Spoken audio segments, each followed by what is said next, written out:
Proton buatan China. Proton buatan China. Kenapa korang nak kena highlight Proton ni buatan China? Adakah buatan China tak bagus? Memang Proton tu dibuat di China, dipasang di Malaysia. Tapi memang Proton tu dibuat di China, dipasang di Malaysia. Tapi produk ni produk berkualiti.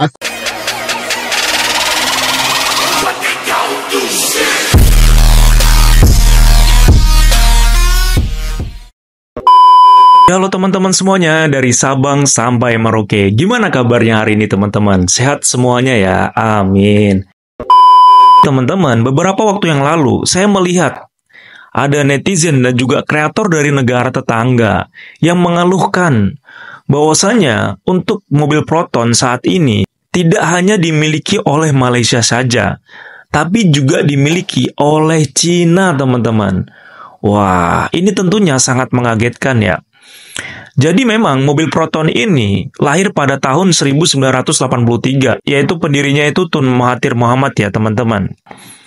Dan awal mulanya mobil Proton ini memang bekerja sama dengan MMC ataupun Mitsubishi Motor Corporation. Nah, oleh karena itu kita bisa lihat ya, untuk desain awalnya mobil Proton ini kebanyakan mirip-mirip seperti mobil-mobil Mitsubishi. Nah, tapi saat ini teman-teman, mobil Proton ini ya sebesar 49% sahamnya itu dibeli oleh perusahaan Cina, yaitu Geely Holding Group. Makanya saat ini ya banyak kreator ataupun masyarakat Malaysia yang mengeluhkan Made in China. Kemudian juga ada kreator yang terang-terangan mengatakan bahwasanya mobil Proton ini ya diproduksi di Cina kemudian dirakit di Malaysia, teman-teman. Ini disampaikan oleh kreator dari Malaysia ya, bukan saya yang menyampaikan. Apakah benar teman-teman beritanya? Langsung aja kita lihat videonya. Proton buatan China. Kenapa korang nak kena highlight Proton ni buatan China? Adakah buatan China tak bagus? Adakah Proton ni bukan jenama Malaysia? Untuk pengetahuan korang guys, telefon 3 mata yang korang pakai tu pun pasang dekat China. Produk-produk yang ada dekat market kita ni 70% buat dekat China. Proton buatan Bila cerita China. tentang Proton, orang cakap buatan China, tak bagus. Korang nak pakai ke? Korang tahu ke kereta Proton yang sekarang ni X-Series, S-Series ni tak bagus? Korang nampak sebiji, 2 biji rosak, claim warranty, korang dah kata kereta Proton tak ada kualiti. Ini yang kita katakan typical Type M. Orang Malaysia sendiri yang kutuk kereta Malaysia. Memang Proton tu dibuat di China, dipasang di Malaysia. Tapi produk ni produk berkualiti. Aku berani cakap macam ni sebab aku dah jual banyak produk, aku dah jual banyak jenama. Jadi aku boleh compare nama Proton, jenama yang daripada luar negara. Kalau kita comparekan kualiti, tak jauh beza. Dan jika korang bijak, korang akan beli kereta Proton. Proton dibuat di Cina, dipasang di Malaysia. Kreator dari Malaysia sendiri yang mengatakan ya, bahwasanya Proton dibuat di Cina kemudian dipasang di Malaysia. Proton, kereta nasional yang tergadai. Proton, satu brand kereta nasional yang selalu dibanggakan rakyat Malaysia sebagai satu simbol kejayaan negara, especially waktu zaman pemerintahan Tun Dr. Mahathir Mohamad. Kini akhirnya terpaksa jual 49.9% saham mereka kepada negara China.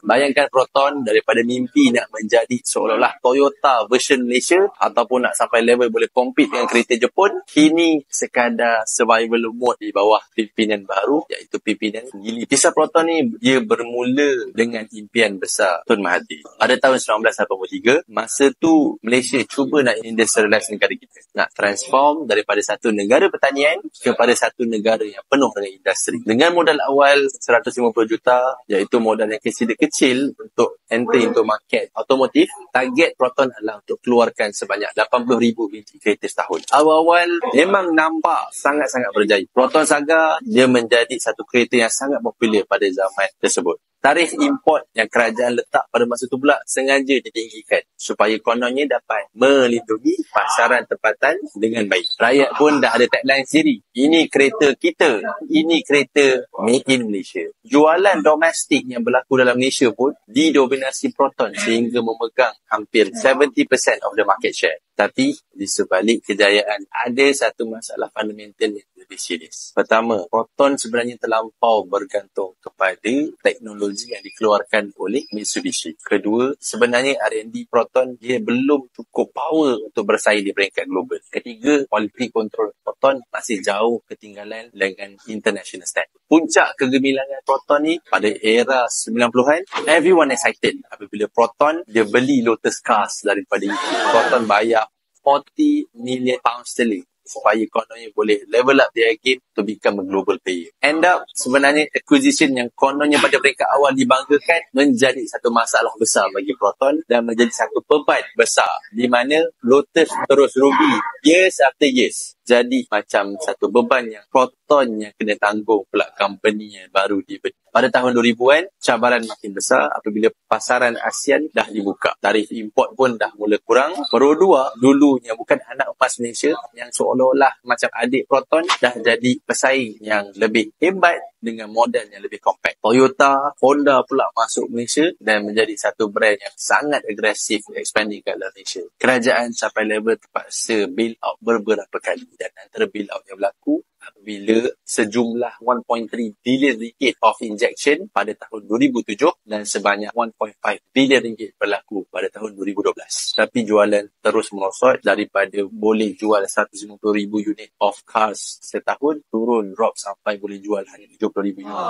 Akhirnya satu keputusan berlaku pada tahun 2017, keputusan yang sangat-sangat kontroversial dan sangat-sangat mengejutkan rakyat Malaysia apabila Proton jual 49.9% saham mereka kepada Geely. So nilai deal 460.3 million. So kereta nasional kita dengan nama Proton sebenarnya sekarang berada bawah kawalan China. Kini Proton dalam dilema identity, model seperti X50, X70, basically sebenarnya kereta Geely saja, dia hanya tukar logo dan bawa masuk dalam Malaysia. Market share sebenarnya pulih kepada lebih 20% recovery, tapi sebenarnya Malaysia membeli teknologi China yang di rebatch semula. Komen brand-brand kita yang ada kat bawah yang anda nak dengar cerita tersebut dan Syahdan Syah akan rungkai untuk anda. Sekian. Kalau kita nak tengok sektor otomotif dekat Asia Tenggara ni, kita nombor 2. Kita nombor 2 di belakang Indonesia. Penting sangat ke industri otomotif kat Malaysia ni? Mesti ramai yang tertanya-tanya. So jawapannya sangat penting. Sebab apa? 5% daripada sumbangan GDP kat Malaysia ni adalah daripada sektor otomotif. Lebih kurang dalam 70 bilion ringgit lah macam tu. Otomotif ni bukan saja kereta, kenderaan berat komersial, motosikal, itu yang paling yang ramai yang tahulah. Kalau ikutkan pekerja, jumlah pekerja adalah sebanyak 700,000 pekerja dalam sektor ataupun industri otomotif ni. So secara langsung ataupun tak langsung lah. Kenapa secara langsung dan tak langsung? Sebab banyak industri otomotif ni dia cross industry. So cross industry maksudnya ada besi dan keluli, ada elektrik dan elektronik, END sektor, ada polimer dan plastik, rare earth, nadi bumi pun ada juga yang terlibat. So apa pelibatan mereka ni membuatkan multiplier effect untuk ekonomi ni sangat berganda-ganda lah ataupun nilai berganda. So kalau kita nak tengok sektor otomotif dekat Asia Tenggara ni, kita nombor 2. Kalau dalam globally, dalam dunia ni, kita nombor 23. So bayanglah kita dulu kat sekolah dulu kan. Kat sekolah dulu kalau kita dalam kelas dapat nombor 2, memang mak bapak dah bangga dah. Kalau dalam satu tingkatan tu dapat nombor 23, mak bapak pun bangga juga. So kira kita power lah dalam sektor otomotif ni, industri otomotif ni di dalam dunia. Kita nombor 2 di belakang Indonesia. Tahun 2023 kita mendapat nombor 2. Sebelum tu Thailand kita nombor 3. So kalau ikut dari report card tu baguslah, kita dapat meningkatlah kita punya performance kan. Sebab jumlah jualan kereta dekat Malaysia ni. Nah, jadi saya membuat video ini adalah sebagai informasi untuk netizen-netizen dari Indonesia.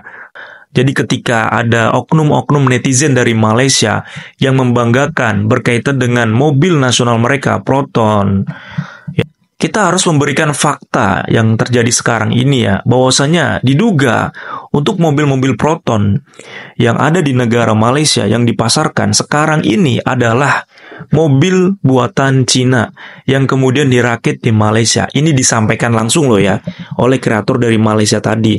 Karena memang saat ini saham dari Proton itu dibeli Cina sebesar 49,9%. Makanya sekarang ini kita bisa lihat ya, untuk produk-produk dari Proton itu memang seperti mobil Cina, teman-teman. Supaya netizen-netizen dari Indonesia setelah mengetahui berkaitan dengan hal ini, supaya bisa mengcounter apa yang disampaikan oleh oknum netizen dari negara tetangga.